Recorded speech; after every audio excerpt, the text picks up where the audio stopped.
Up to 2 million public sector workers have gone on strike in the UK to protest against planned changes to their pensions.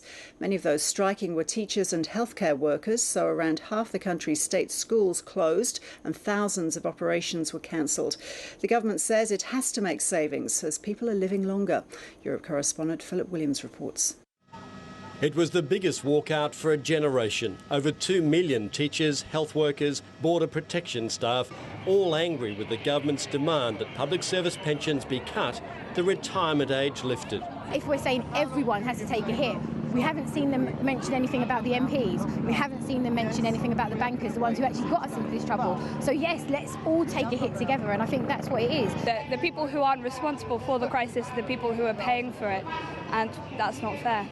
Most schools were closed, parents forced to make alternative arrangements. But the predicted chaos at ports and airports like Heathrow was largely avoided as every possible worker was drafted in to take the place of the strikers.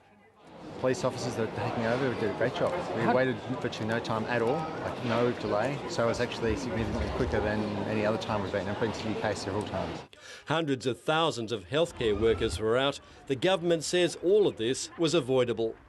I don't want to see any strikes. I don't want to see schools closed. I don't want to see problems at our borders.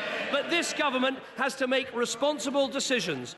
Unlike him, I'm not going to demonise the dinner lady, the cleaner, the nurse. People who earn in a week what the Chancellor pays for his annual skiing holiday.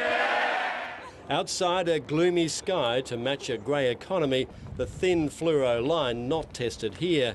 But a breakaway group of Occupy London campaigners were evicted from a mining company building that they invaded in the centre of town.